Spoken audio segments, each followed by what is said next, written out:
Hi, good afternoon, everyone. My name is Charlie. I'm a registered counselor for Mind Story. So before we start our topic today, let me briefly go through what Mind Story is. Okay, Mind Story is a special needs center that provides services for those children who experience difficulty like academic delays, sensory delays, developmental delays, behavioral and emotional difficulties, as well as physical delays. So our team consists of professional from different backgrounds, academic support, special needs teacher, behavior therapist, clinical psychologist, a counselor, occupational therapist, reading therapist, as well as visual therapist. Okay, you can contact us at our WhatsApp us, contact us at this number, email us at admin@mindstory.com.my if you have any inquiries or you have any suggestions for a workshop or a talk for us to run, feel free to email us. And then this is our operating hours.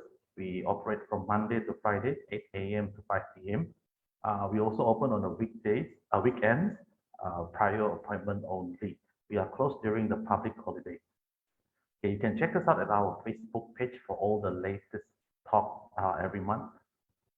We carry out a few uh, free talks on a monthly basis. You can check out our website at mindstory.com.my, our Instagram at mindstory.my, and our LinkedIn at mindstory, Pusat Pelatihan Kanak-Kanak Persekutuan Hak. So, okay, today our topic is about diagnosis with a clinical psychologist. Today, I have invited our in-house clinical psychologist to share a bit about diagnosis. Miss Liana, are you there? Hello, Hi, good afternoon. can you hear me? Yes, loud and clear. Okay, great. Okay, so one of the purpose of us doing this today is because recently I have a number of inquiries, not only from parents, but as well as the community in general, like teachers and also other professionals. Okay, they were asking about, we previously we talked about the role of a clinical psychologist. So now we're going to talk about uh, what actually those in terms of diagnosis, what like in general, what diagnosis have to do with clinical psychologist. Miss Liana, your camera is tilted. Oh, It's the other way around. what do I do? uh, can I just go out and come back in? Is that okay? Yes, sure, no problem. Sorry. Okay, you apologize for some of the technical glitch on the camera setting. So yeah, a lot of us want to find out like what exactly a clinical psychologist in detail in relation to diagnosis, because some of the parents and also teachers that approach us, other health professionals, they ask like diagnosis, can a clinical psychologist carry out diagnosis? Okay, and if they can it be recognized by any other health professional? And also, if they carried out diagnosis, what type of diagnosis can they do for children, especially children with special needs? Because nowadays, uh, we know that seeing a doctor, it can take quite some time. So today we're going to explore, other than doctors, how can clinical psychologists contribute to in terms of diagnosis, especially for children who are having difficulties in terms of special needs, academic. So today we're going to explore with our in-house clinical psychologist, Miss Liana, to talk about it. Hi, you're back. Hi. Okay. All right. So we're going to start with a very general question. Like Right. a lot of people are curious, uh, and I believe a lot of people out there still not very sure if a clinical psychologist can carry out diagnosis. So we start with, can clinical psychologists carry out diagnosis, especially for Right. child? So, right. For if your question is how do clinical psychologists diagnose? Is that it? Can they diagnose? Oh, okay. All right. So basically in Malaysia, for diagnosis, there's two authorities who can diagnose, clinical psychologists and also psychiatrists. So regardless whether children or adulthood, so both clinical psychologists and psychiatrists, both of us can diagnose. Um, in terms of qualifications, you have to check whether the person has a background of masters in clinical psychologists for clinical psychologists, and for psychiatrists, you need to make sure that they have a specialization in psychiatry, right? So those are the two things that is important for you to actually check before you get your children or yourself diagnosed. So yes. Okay. And also, do we have a way to check if the so-called clinical psychologists that we are seeing, can we check if, how do we know that they are registered or, that they practice legally in terms of Malaysian context? Right. So for clinical psychologists, you can go to the website of MSCP, CP, Malaysian, Society. oh, Malaysian Society Clinical Psychologists. Yes. So you can go to the MSCP website. So we have a list of members who have registered under MSCP. So this is a body where all the clinical psychologist community registered under.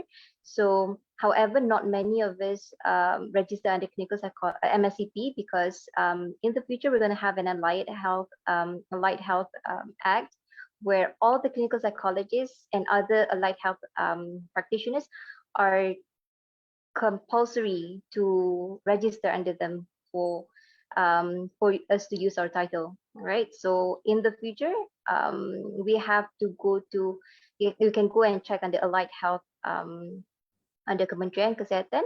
So you can go under there and check whether we have the list of the members that registered under allied health. So that will be in the future. As for now, you can go to the MSCP website and check the members who are registered under the MSCP. So let's say if you found if you have a clinical psychologist who is not registered under MSCP, so probably they have not registered under MSCP and waiting for the allied health. There are clinical psychologists who do so. And if you want to make sure whether the clinical psychologist is qualified, so probably you can check under the MSCP to ask, or just email them to ask whether if the clinical psychologists that you're seeing are qualified. Maybe they can check, maybe it's their colleague, maybe they can check with one of the members. So that's how you can identify whether they are registered or qualified to be a clinical psychologist. Okay, all right. So for those who are joining us today, if you'd like to know, you can go to Malaysian Society of Clinical Psychologists, or MSCP. And then also, Miss Liana, other than check on the MSCP, let's say in particularly, I want to go for a diagnosis for my child. I suspect there's something wrong. Do I also need to know the background of the clinical psychologist? Because as far as I know, in Western countries, they have different kind of name, child clinical psychologist or pediatric clinical psychologist. So how about in terms of Malaysia, other than check on whether they are qualified, so do I need to check their background also? All right. So in terms of pediatricians, so those are medical doctors, so they can identify whether your children have typical or atypical behaviors or symptoms. So if you see a pediatrician, so you can check the differences, and they will let you know whether if you have your child have any traits or there are we call the red flag symptoms, right? So in terms of diagnosis, it has to be a child psychiatrist for children or clinical psychologist. So for clinical psychologists, we don't have a particular or specialized in child clinical psychologist or teenager or adolescent clinical psychologist just yet in Malaysia.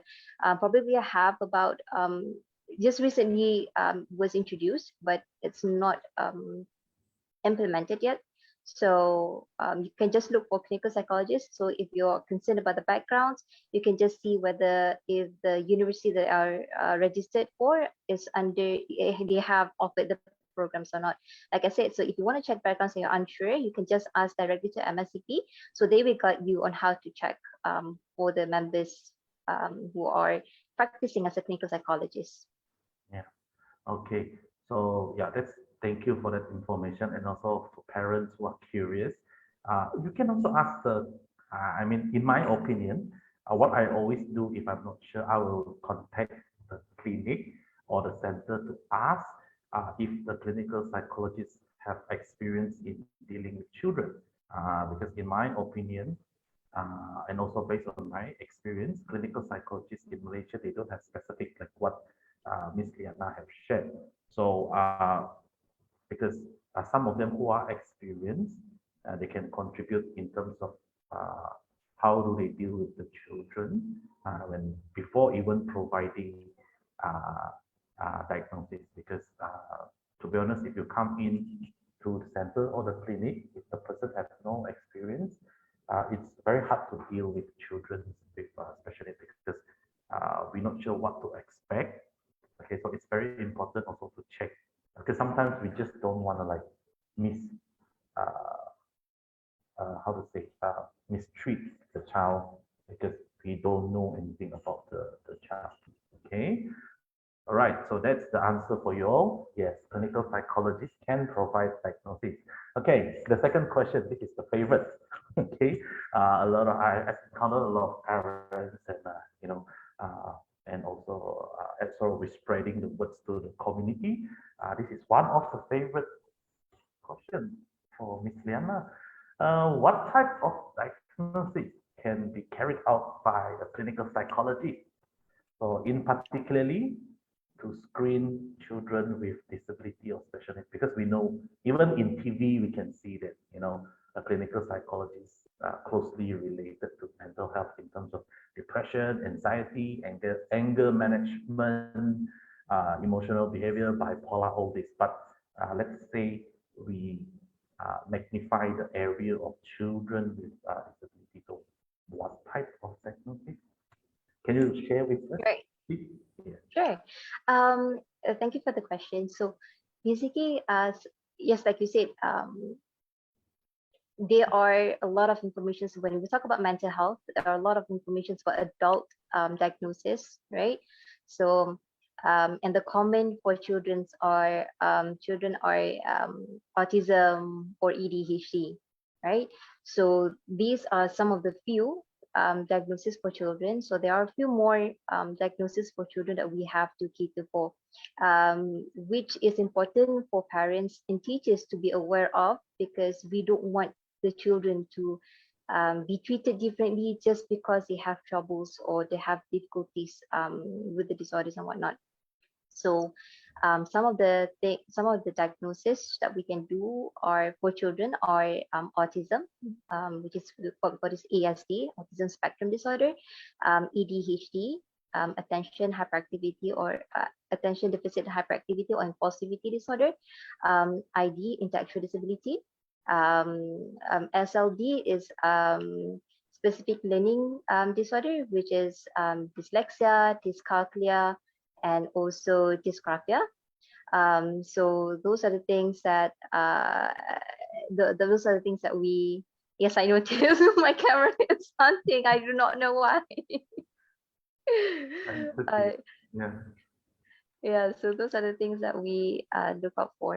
Let me just change Ogana. Let me just change it. This Yeah. is So those are the top four. So this is the favorite question. Even I myself, when I first working closely with a clinical psychologist, these are the questions as well. What type of diagnosis? So like what Miss Liana have shared, autism, okay, uh, any type or ASD in the spectrum or just autism? in the spectrum, we have a mild, moderate to severe, or high functioning or lower functioning. So we can diagnose both. So as long as it's under the spectrum, we can diagnose both high functioning and low functioning. Okay, let's say like Asperger's. in the. The Asperger is considered as high functioning, so we no longer use Asperger as a term. So we use a high functioning autism.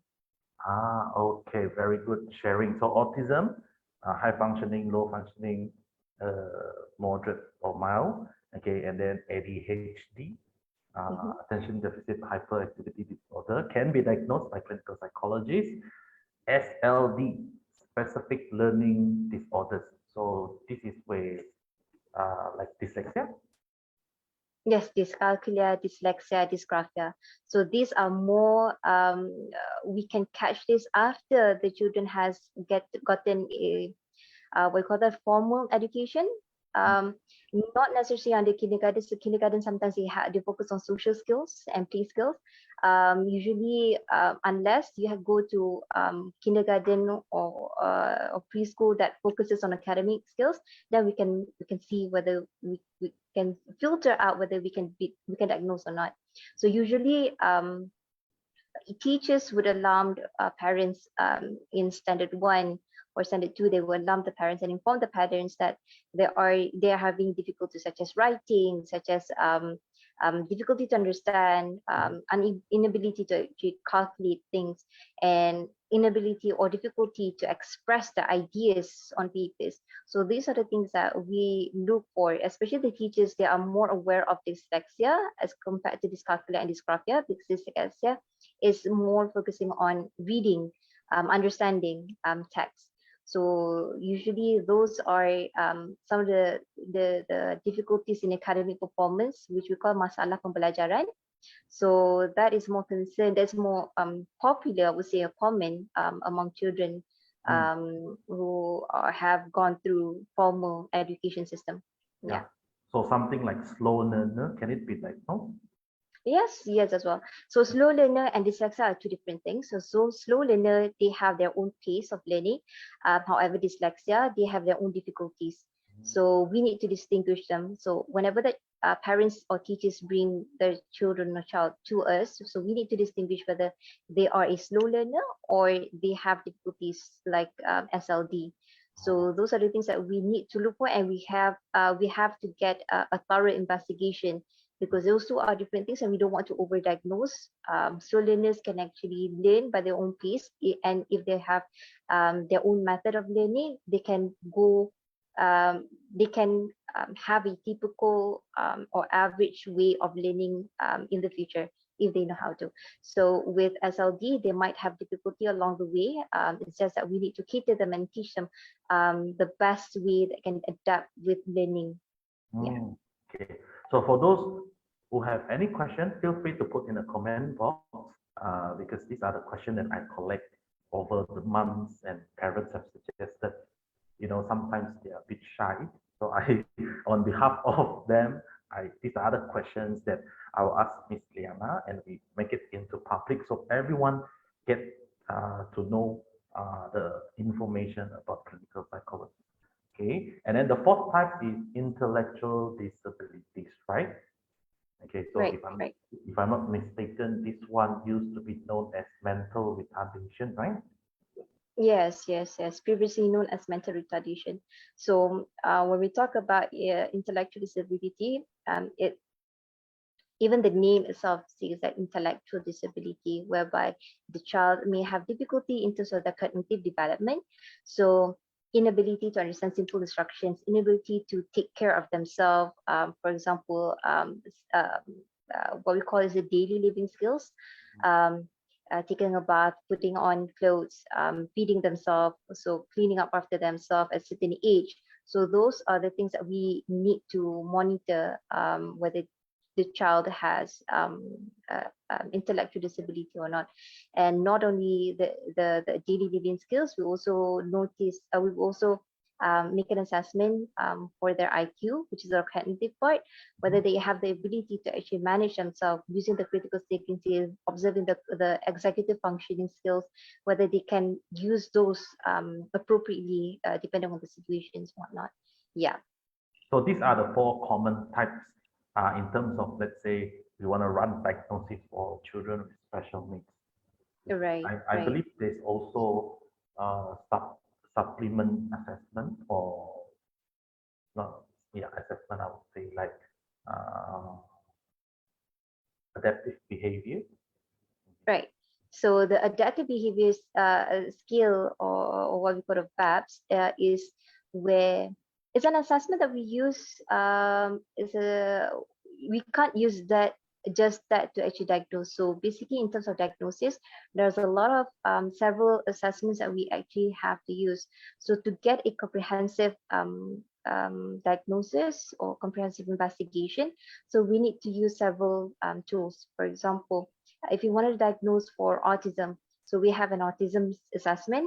We have an autism assessment tool. We have to use IQ test as well, IQ assessment, and we can use adaptive behavior if it's a need, where if you see that there are certain skills that the child is unable to do by themselves, like for example communication, still lacking on socialized skills, um, still lacking on motor skills, or even in daily living skills themselves. So we need to have a comprehensive assessment to get a thorough investigation, because the results actually support each other. So that's why we can, by the end of the report, we can summarize saying that this certain traits have been affecting at this area supporting by these results and these results. So when we have that comprehensive assessment, comprehensive results, it's easier for us it's a stronger justification why the diagnosis is being given. So there are centers who provide only one or two assessment, which that is not wrong. It's just that you're only focusing on one part of the assessment. So if you want to get a thorough investigation, so it's better to get a combination of 2 or 3 assessment. Like I said, IQ assessment, VABS or adaptive behavior assessment, and the specific assessment that you want to see for your child is either autism, ADHD, yep, things like that. So, and when you talk about diagnosis, there are possibilities for a comorbidity to happen. So comorbidity is basically a combination of not one but 2 or more of diagnosis. For example, a child who has diagnosed with ASD or autism, they can also be diagnosed to have ADHD as well. So those are the common comorbidities. So that's why we need a thorough investigation to actually know whether if that child has one specific traits, or that child is showing other traits as well. So why is this is important for to have a thorough investigation is because we need to identify the difficulties that the kids or the children are showing. Because if we only focus on one specific diagnosis and we're missing out the rest, so we might label the children as having a behavior issues, whereas maybe it's not a behavior issue, maybe it's something else. Or we might see that children may act or rebel in certain age. So we need to know whether is it a disorder, a red flag symptoms, or is it just because of something else like emotional dysregulation and whatnot. So that's why we need to have a thorough investigation, because not many parents or teachers understand why we need to do a lot of diagnosis, or a lot of sorry, not diagnosis, a lot of assessment for us to get one diagnosis, because sometimes it shows the results, and it helps us to better understand the child's strengths and weaknesses as well. Yeah. All right. For adaptive behavior, can I briefly get a little bit more clarification? All right, so basically the adaptive behavior skill, or what we call Binding Adaptive Behavior Skill, VABS, that is basically whether we want to see the children have their developmental milestones according to the average or typical age of those children. So like say, for example, a 4-year-old coming in, not being able to socialize, not being able to communicate, means that probably has speech delay and avoiding to socialize and playing isolated play. So we can use a binding VABS to actually see whether their ability is up to their developmental age, or is it lower, or is it higher. So that's why we can see whether the difficulties they're having, along with other assessment that can support why is it low. So we also need to investigate in terms of environmental as well. If the child is given enough opportunity to actually do so, or is the child is not having enough opportunity. Because of the pandemic these days, a lot of limitations has we have a lot of constraints for children, not being able to communicate as much, not being able to socialize as much. So those are the things that we need to look for. So with the behavior adaptive skill, we can identify where their level at within their age. Yep. So if it's lower, we need to identify whether the environment or opportunity has given or not. If it hasn't given, so we need to hold on the diagnosis. We need to make sure that they're given enough opportunity. And if they haven't mastered certain skills in certain period of time, so we need to come back and further investigate what are the issues, possible issues. Yeah. Okay, thanks for the clarification. Now I can get a very clearer view. So parents or other health professional or teachers. So from this explanation, you can hear that a diagnosis can consist of multiple assessment, like what Ms. Liana explained. A comprehensive assessment can provide a better diagnosis. So not only you are able to detect what type of special needs or what type of disability, but also with additional or with the supplement or the supplement, like with other tools, you are able to support like adaptive behavior. So this child, let's say, is diagnosed with autism, mild, and then with another supporting tools, we can see that in terms of developmental, are they on par with their age? Okay, so now I understand why. Yeah, it takes so many assessments to get one diagnosis. So yeah, so parents up there, sometimes you're curious, like maybe you might think that like I'm one of them, used to be. Wow, this clinical psychologist trying to earn my money, ask me to go through so many assessments, and then in the end, that's the result. Like, okay, now I understand. Thank you for explaining. So for those all this while has been curious, but you're not sure who to ask or how to ask, today we have here Miss Liana to share with us. So a diagnosis can consist of multiple assessments. Okay, if let's say you only run one assessment, let's say to detect types of special needs, then that's it.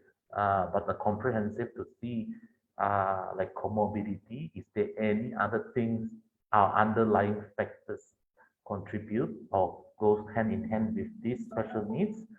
Okay, and also which area is affected. So this is what meant by comprehensive assessment, which contribute more to the diagnosis.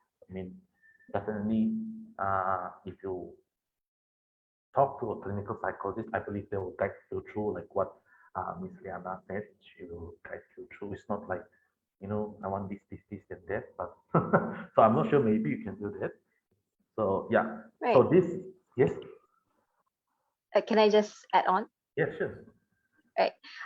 Like Charlie said, we don't usually go for like when parents come, oh, we just suggest for all the assessments that we have.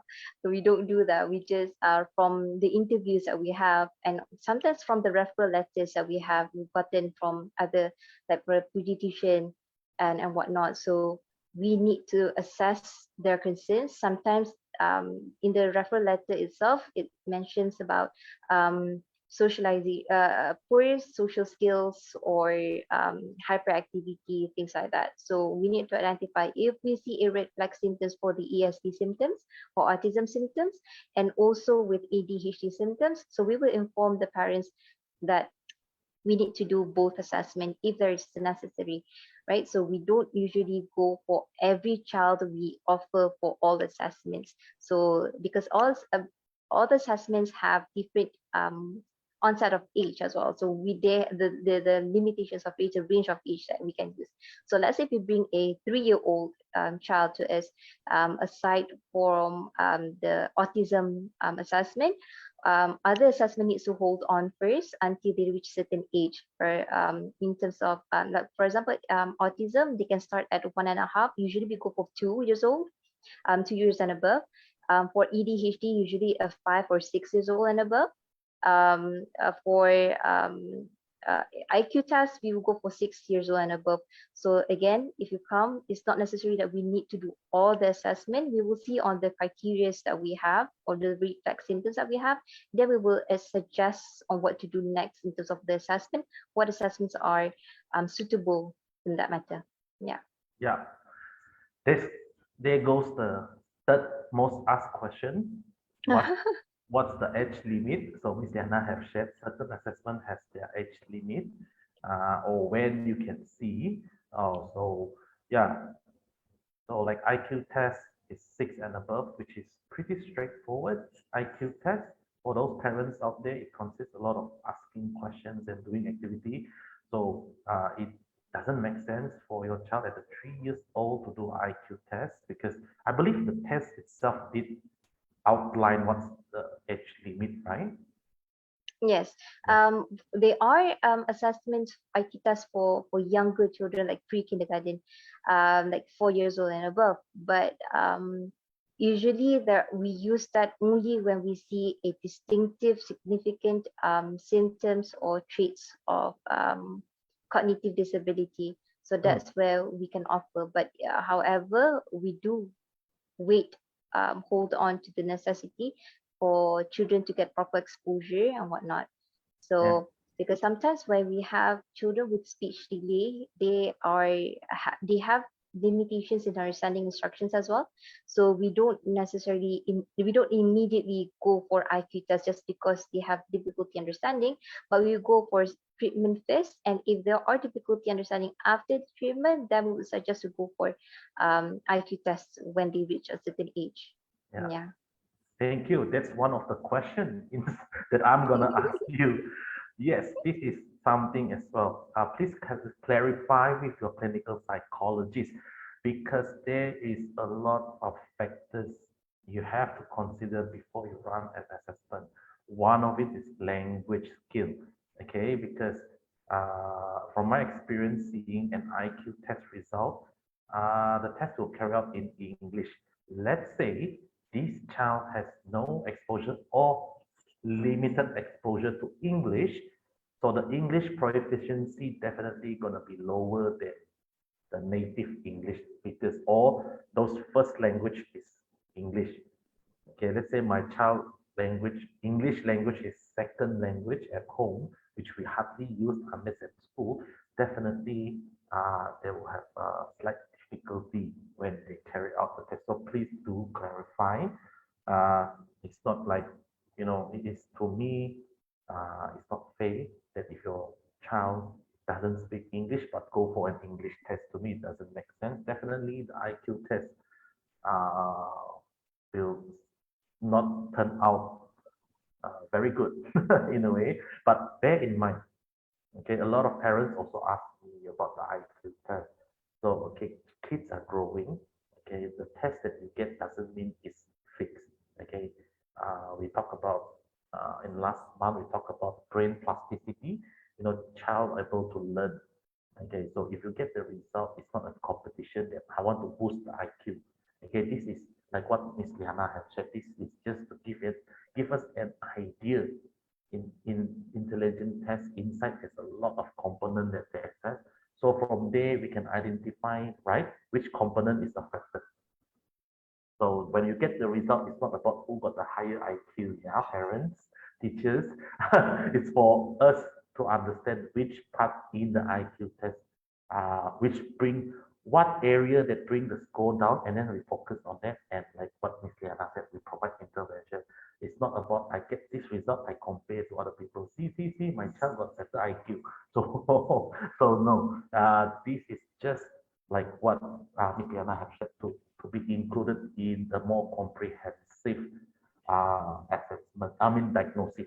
So they run few assessments, and then they have to consider a lot of things like what Ms. Liana said, exposure to school she mentioned earlier, like specific learning difficulties. If your child never been to school, I assume, correct me if I'm wrong, Ms. Liana, if you never exposed to school, then why would you run specific learning disorder assessment? Because this SLD closely related to school activities.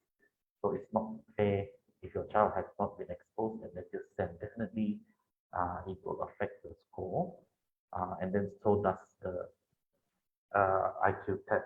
Okay, so all this provide an indication of, and then they can recommend what to do about it. It's not about comparing who has a better IQ score, who score higher. Okay, but inside the component, sometimes it's very lengthy. Yeah, IQ test is very lengthy, but do ask the clinical psychologist and clarify with them.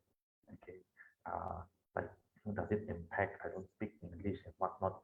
Your clinical psychologist will be able to provide you such answer. And then also, Ms. Liana talk about the age limit.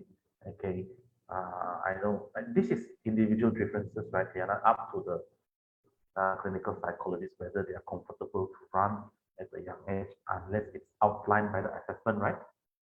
Yes, yes, that's right. Yeah. Okay. Yeah. Okay, can I add on, Charlie? Just a little bit? Right. So when you mentioned just now, like if you mentioned about if the child has not gotten enough opportunity in terms of learning, so why do the IQ test, right?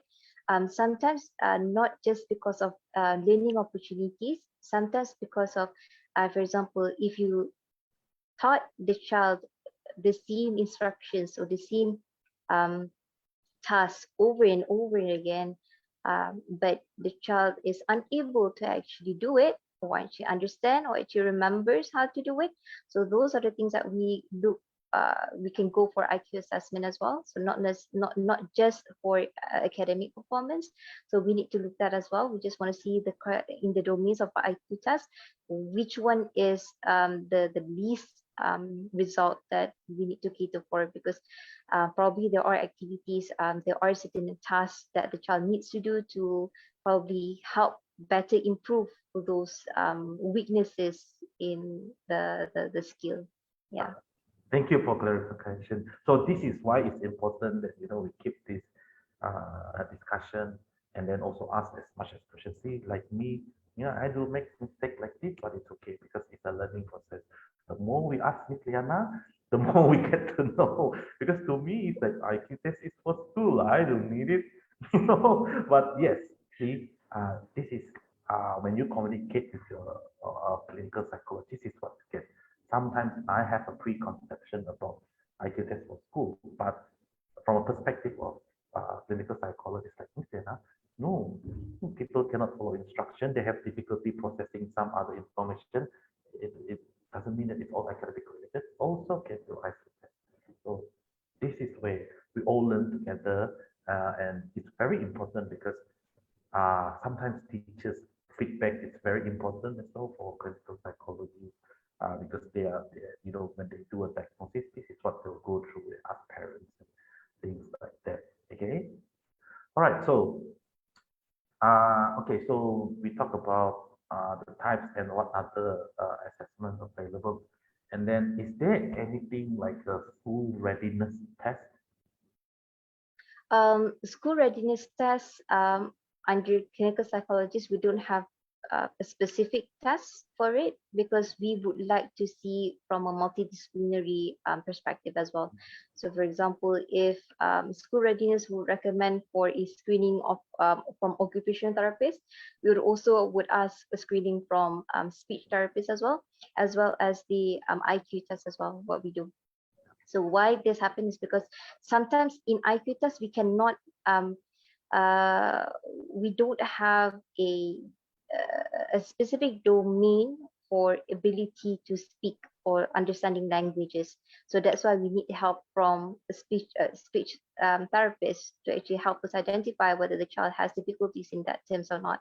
So if they do, probably there's gonna be difficulty for them to actually go to school to understand or to express themselves in certain ways. In terms of occupational therapy, we would also see whether the handwriting, the focus, the ability to organize, things like that. So we need to know from them, from occupational therapists, whether the child is able to do certain set of skills before they go to school. Because why? Sometimes parents don't understand why motor skills are important. One thing is because we look at fine motor skills. So fine motor skills, as a clinical psychologist, we don't have a set of tool or assessment to actually focus on those motor skills alone. We can identify whether they have limitations or lacking in terms of motor skills through VABS, the adaptive behavior skill, but we don't know to which extent and how difficulty. Is it the joint? Is it the pressure? Is it the muscle? So that is why we need opinions from occupational therapists. So from all those information, then we can have a proper not of assessment, but proper combination of assessment to identify whether the child is ready or not. Yeah. Yeah, the reason why I ask is because we are, this year is after 2 years of MCO, and then a lot of, including me, sometimes we couldn't understand like the area, what is missing in a child for school, and then the topic of school readiness, it became a hot topic. Why? Because there's a gap for online class and physical class. The traditional way of teaching and now online. So this is where uh, a lot, including me, I'm in the process of learning too. What is school readiness? Why is it so important? Yeah, so that's where we have to consider a lot. So in terms of those parents and teachers, so like what Ms. Diana has shared, in terms of in the point of view of clinical psychology, there's no one assessment for it, but it uh, consists of other health professionals as well in terms of school readiness. Because from my understanding, going to school is not only about academic. Okay, it's not only about writing ABC, learning multiplication, learning bahasa, geography. So not only that, I think there's a lot of other areas that you have to see, like what Ms. Diana shared. Fine motor skill for writing, social skills, maybe emotional, a child unable to regulate their emotion after 2 years of having these toys by themselves, suddenly go to school, they have to share, so, and then these other skills that they're like, to them, it's like, I've been playing this toy for 2 years myself. Why would I share? so, so yeah. So parents and teachers and everyone that joined us today, school readiness is not only about uh, academic. Yeah. Okay. So moving on to the following frequently asked questions. Okay, we talk about types, can clinical psychology diagnose, what types of diagnoses, the process included, uh, what I call it, they have different types of assessment. And then Ms. Liana also say that normally they consider some of the things before they do some of the assessment to get a proper diagnosis. So under diagnosis, there's few assessment. Okay, so it makes your diagnosis more comprehensive. It covers more areas. Okay, we talk about the age limit. Okay, certain tests, certain assessment has age limit. And now is the next frequently asked question. When do I know it's the right time to see a clinical psychologist? Okay. This is uh, one of the questions, frequently asked questions as well, from my side as well, because um, sometimes parents don't know when to start looking for clinical psychologists to start diagnosis. Then again, I need to remind the parents and teachers, when we talk about seeing a clinical psychologist, before seeing a clinical psychologist, probably would want to visit your pediatrician, right? Because children, they have a follow-up by monthly or yearly follow-up just to see whether their developmental milestones are met to expectations or not, right? So from that goes on, so you need to visit your pediatrician and discuss with your pediatrician whether if there are any significant symptoms that needs to be highlighted or whatnot. So from there, you would know whether your child has limitations or weaknesses in certain areas. If not, they can just proceed as it is. So if there are limitations or weaknesses stated by your pediatrician, probably you want to ask whether if this is a concern for any diagnosis, because they would know, pediatrician, they would know the basis, like I said, from typical developmental and atypical developmental.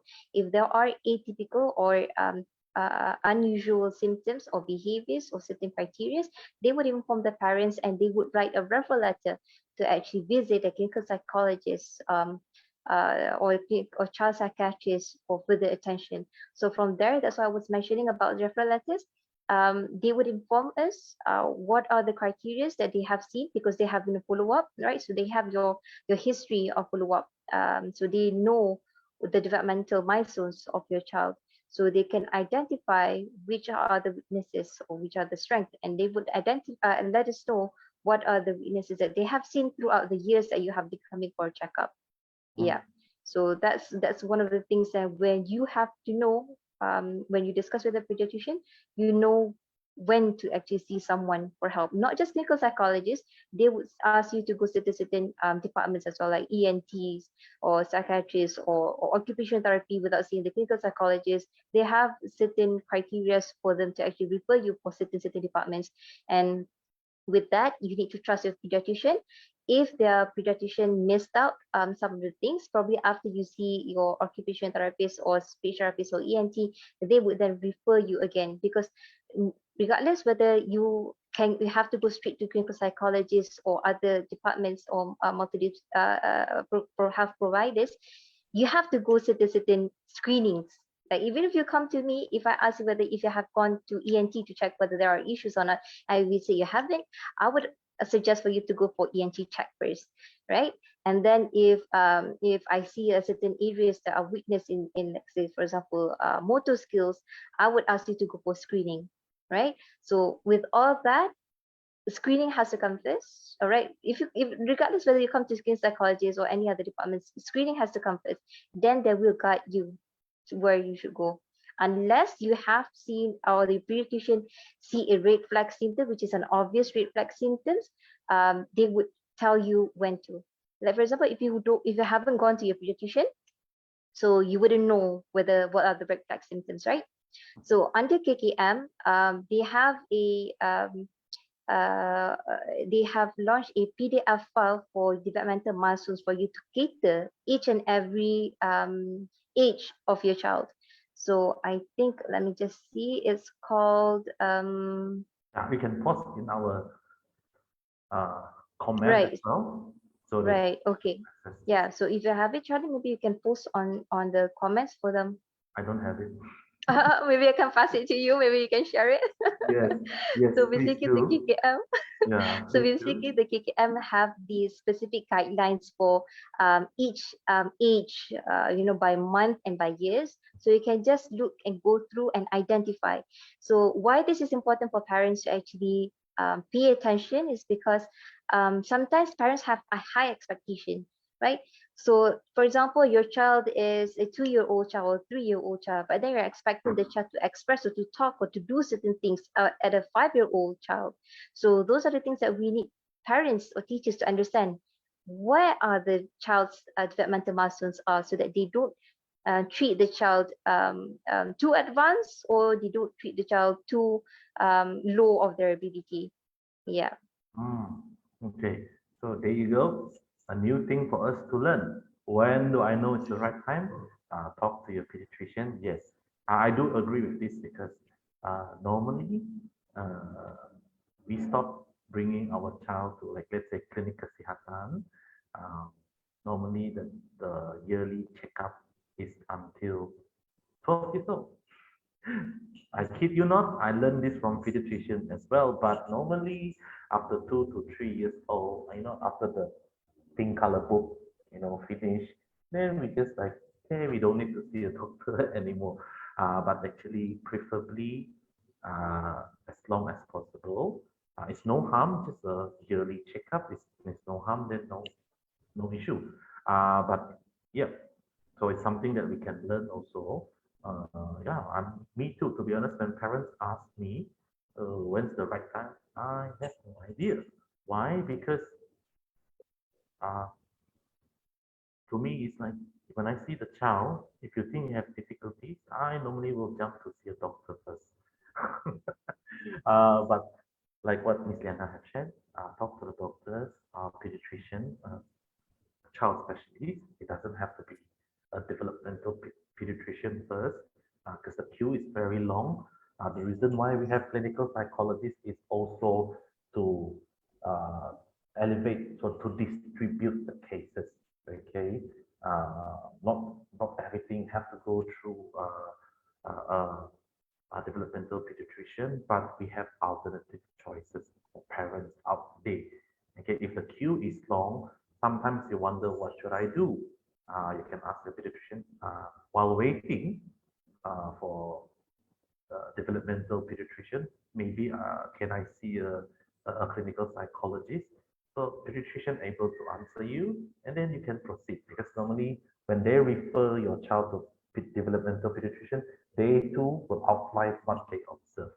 So you can bring the same report and see a clinical psychologist. I would say it's much faster the process, because like what Miss Liana said, you go straight to a clinical psychologist, they ask you go and screening. And then some of the parents, I understand that you get frustrated because you feel like no ping pong, left, right, you know. But yes, so get your child screened by a pediatrician. If they really cannot tell you, you can ask them question. Can I go see a clinical psychologist? Why I hardly mention psychiatrists? Actually, I do share with parents a lot of psychiatrists, but because of the stigma, it's very strong. You know, when you talk about counselor and psychiatrists and also clinical psychologists, we have public stigma. Oh, these people, you know, I see in movie they lie down on the sofa and then they talk. You know, my child is special needs, not something wrong with their brain or what. But like what Miss Diana said, uh, we have other alternatives, not only developmental pediatrician. Okay, we have other alternatives like child and adolescent psychiatrists and clinical psychologists. They are there to assist us in terms of diagnosis. Okay, so parents, today's topic, if you have ever in doubt if a clinical psychologist can do diagnosis, the answer is yes, they can. And then we have also shared what type of uh, diagnosis they can do. And when they talk about diagnosis, under diagnosis, there's few assessment or tools that they use in order to support one another. Okay, you have ADHD, what area ADHD is affected? Okay, like developmental. Okay, so the next question, we are at almost at the end. We will continue because mostly the question has been asked. We can carry to the next session, but not today. But I shall ask the last question.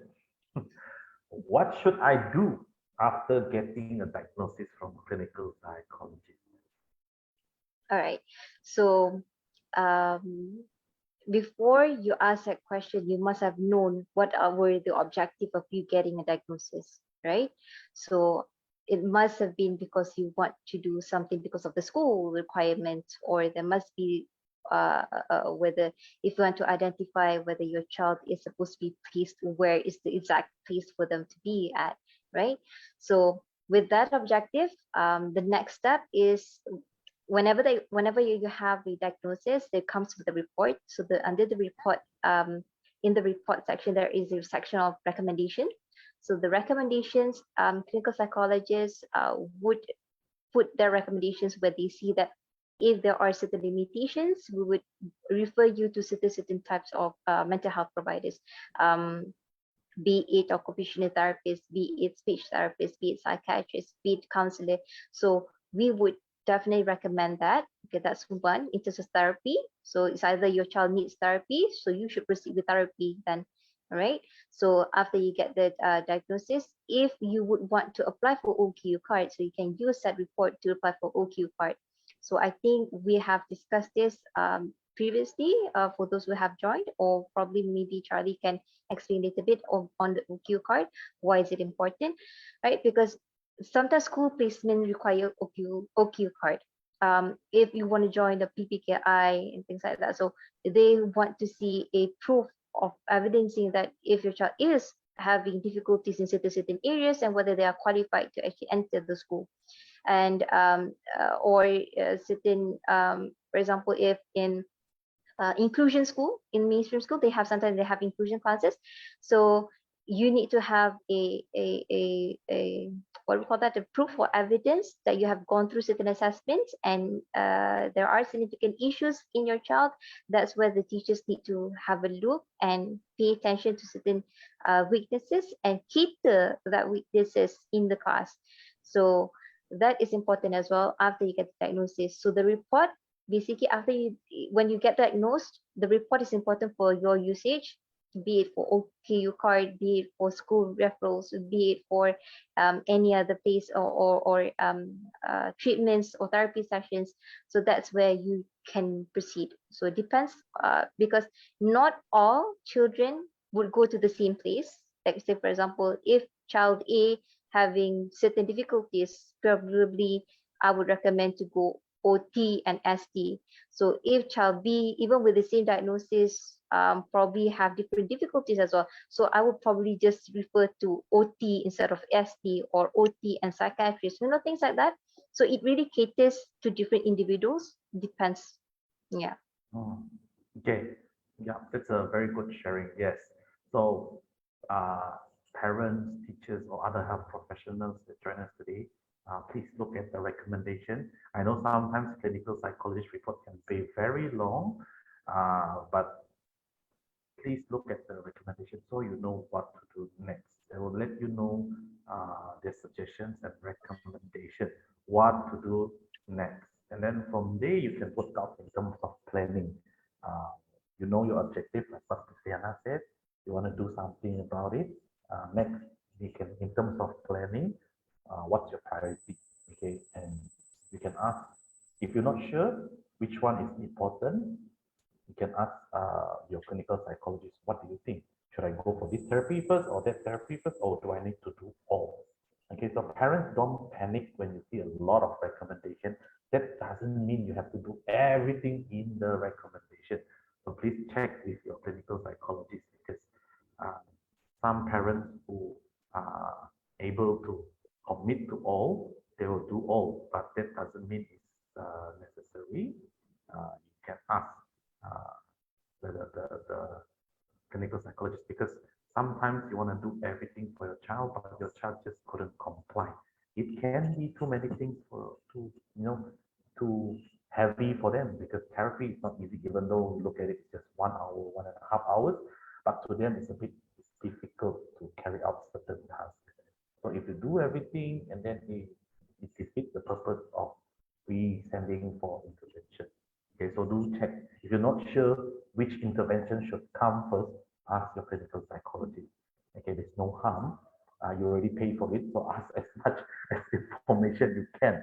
And then if you cannot, then you can, like, you cannot finish the conversation within the, maybe you can email them, ask for the email, and then, and I'm not sure different center, different clinic have different way of communication, but do ask if you're not sure which is the priority. Okay, so we are already at the end of the workshop. Oh, and one more. We talk about OKU card. I mean, hopefully this year we are able to arrange an officer from JKM to come in. So this is where it's very important for us to let parents know, like what Ms. Liana has said.